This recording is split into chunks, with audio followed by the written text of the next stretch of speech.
चलिए आज आपको लेके चलते हैं अष्टविनायक के बाकी 4 गणपतियों का दर्शन कराने। पिछले पार्ट पे हम कराए थे 4 गणपति जी का दर्शन। महागणपति जी के दर्शन के बाद हम जाने वाले थे ओझर। ओझर में हम स्टे करेंगे इस होटल में। होटल आर्या में हम लोगों ने स्टे किया। बहुत बढ़िया होटल था। यहाँ से हम जाएंगे गिरिजात्मक गणपति जी का दर्शन करने।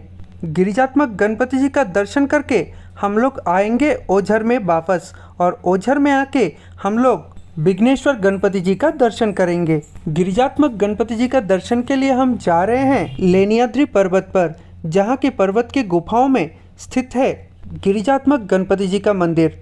यहाँ पे हम सीढ़ियों के माध्यम से पर्वत आरोहण करेंगे और ऊपर जाके करेंगे लेनियाद्री गणपति जी का दर्शन।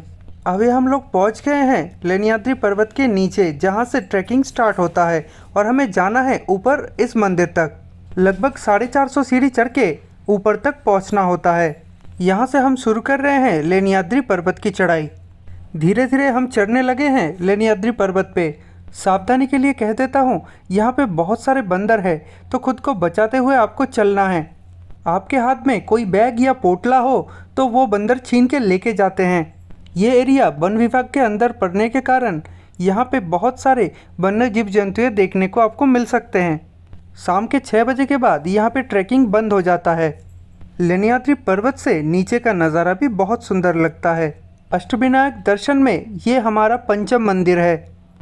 इस मंदिर में केवल मात्र आपको थोड़ा कष्ट करना पड़ेगा, बाकी सब मंदिर समतल भूमि में स्थित है। 450 सीढ़ी चढ़ने के बाद हम लोग पहुंच गए हैं गिरिजात्मक गणपति जी के मंदिर पे। यहाँ पे ही स्थित है गिरिजात्मक गणपति जी का प्रतिमा। पहाड़ को काट के बहुत बढ़िया से गुफा बनाया गया है और इस गुफा के अंदर स्थित है गिरिजात्मक गणपति जी। हमारे अष्टविनायक का पंचम यात्रा यहाँ पे समाप्त होता है। अभी हम लोग जाने वाले हैं ओझर में, और ओझर में हम दर्शन करेंगे विघ्नेश्वर गणपति जी का। रंजनगांव के बाद कोई गांव अगर आपको अच्छा लगेगा वो है ओझर। ओझर का गांव बहुत समृद्ध लगता है। ओझर में आपको बहुत रिजनेबल प्राइस में होटल्स मिल जाएंगे। मंदिर परिसर भी बहुत ही सुंदर है। यहाँ मंदिर के पास आपको प्रसादालय भी देखने को मिल जाएगा। केवल मात्र 30 रुपये का टिकट लेके आप यहाँ का प्रसाद ग्रहण कर सकते हैं। यहाँ पे आपको पार्किंग की सुव्यवस्थाएं देखने को मिलेंगे। यहाँ पे मार्केट भी बहुत बढ़िया तरीके से बने हुए हैं। ओझर में रहने के लिए आपको धर्मशाला का व्यवस्था भी मिल जाता है। हम आ गए हैं मंदिर परिसर के मेन मार्केट पे। इसी के पास में स्थित है मंदिर ट्रस्ट के तरफ से भोजनालय। ये मंदिर के प्रवेश द्वार है। यहाँ से आगे जाके आपको मिलेंगे मंदिर का गर्भगृह। तो चलिए आगे चलते हैं और मंदिर में हमारे आराध्य गणपति जी का दर्शन करते हैं। अष्टविनायक के हमारे छठा मंदिर विघ्नेश्वर या विघ्नहर गणपति जी हैं। चलिए अब चलते हैं मंदिर के अंदर और कोशिश करते हैं आप लोगों को विघ्नहर गणपति जी का दर्शन कराने का। इस मंदिर का परिसर ही इतना सुंदर है, यहाँ बैठने में ही आपको बहुत सुकून मिलेगा। इस मंदिर परिसर में आपको दीप स्तंभ देखने को मिलेंगे। मंदिर बहुत ही कलरफुल तरीके से पेंट किया गया है। अंदर जाने के बाद जब आपको विघ्नहर गणपति जी का दर्शन होंगे तो आपका मन मोह जाएगा। चलिए चित्र के माध्यम से आपको विघ्नेश्वर गणपति जी का दर्शन कराते हैं। दर्शन समाप्त करने के बाद आप बाहर निकल के मार्केट से बहुत बढ़िया गणपति जी की मूर्ति यहाँ से खरीद सकते हैं, और बाहर पार्किंग से भी आपको मंदिर का नज़ारा बहुत बढ़िया मिल जाएगा। हम अगले दिन शाम को जब ओझर में स्टे करने आए थे तब हम मंदिर का दर्शन किए थे और संध्या आरती में भी शामिल हुए थे। उसके बाद हम प्रसादालय में जाके अपना प्रसाद भी ग्रहण किए थे। मंदिर का प्रसादालय बहुत बड़ा है। यहाँ पे आपको बहुत बढ़िया स्वात्विक भोजन मिल जाएगा। शाम के वक्त इस मंदिर का नज़ारा बहुत सुंदर लगता है। बहुत कलरफुल होने के कारण लाइट में बहुत बढ़िया लगता है। हमारा छठा मंदिर दर्शन के बाद हम लोग जा रहे हैं पाली बल्लालेश्वर जी का दर्शन करने, जो हमारा सप्तम गणपति जी हैं। ओझर से इस रूट को आप बहुत एंजॉय करेंगे। लोनावला के पहाड़ियों से जाते हुए आप पहुंचेंगे पाली तक।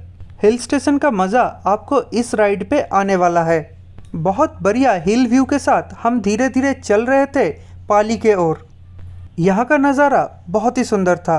हमारे भारतवर्ष के सारे तीर्थ स्थल ऐसे ऐसे जगह में स्थित है, हम अगर सारा घूमने जाए तो हमें पूरे भारत का परिक्रमा हो जाता है। और भारतवर्ष के ये सुंदर प्राकृतिक दृश्यों के भी हमें दर्शन करने को प्राप्त होता है। हमारे इस जर्नी का साथी थे ये भैया जो अपने कैब में हमें ले चले थे अष्टविनायक यात्रा के लिए। उनका अच्छा व्यवहार और कैब में मराठी गाने सुनते हुए हम पहुंच गए थे पाली तक। यहाँ पे हमें दर्शन होगा 2 गणपति जी का, एक मूर्ति जो पहले से था, बाद में यहाँ पे और एक गणपति जी का उद्भव हुआ।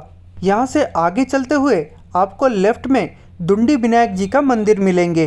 तो पहले हम दुंडी विनायक जी का दर्शन करते हैं और दुंडी विनायक जी का दर्शन के बाद हम जाएंगे बल्लालेश्वर जी के दर्शन के लिए। यहाँ पे भी हम मंदिर परिसर में पहुँच के पहले यहाँ का मंदिर का चारों तरफ घूम के देखेंगे और आगे जाके हम दर्शन करेंगे बल्लालेश्वर जी का। पुणे का मंदिर शैली सारा एक ही तरीके का हमें प्रतीत हुआ है और जो बहुत ही बेहतरीन और अलग दिखते हैं। हम मंदिर के अंदर आ चुके हैं और आगे हमें प्रतीत हो रहा है मंदिर के गर्भगृह और आपको दर्शन हो रहा है पाली के बल्लालेश्वर जी का। पाली में भी हम अन्न प्रसादम ग्रहण करेंगे। पाली में भी स्थित है प्रसादालय। यहाँ पे भी केवल मात्र 30 रुपये दे के आप प्रसाद ग्रहण कर सकते हैं। कुछ समय यहाँ पे बिताने के बाद हम लोग जाते हैं भोजनालय की तरफ और भोजन करते हुए हम बाहर आ गए। बाहर आने के बाद हम लोग यहाँ का प्राकृतिक नज़ारा का आनंद लेते हुए हम जा रहे हैं अष्टम गणपति जी का दर्शन करने। इस गणपति जी का दर्शन से हमारा अष्टविनायक यात्रा संपूर्ण हो जाएगा। हमारा अष्टम गणपति जी हैं भरत विनायक गणपति जी। महाड में स्थित है भरत विनायक गणपति जी का मंदिर। यहाँ दर्शन करके हम अपने अष्टविनायक परिक्रमा समाप्त करने वाले हैं। अभी आप कर रहे हैं भरत विनायक गणपति जी का दर्शन। यहाँ पे भी मार्केट स्थित है पर मार्केट में उतना हलचल आपको नहीं देखने को मिलेगा। आप पहले से ही रंजनगांव या ओझर से अपना सारा परचेज कर लेना।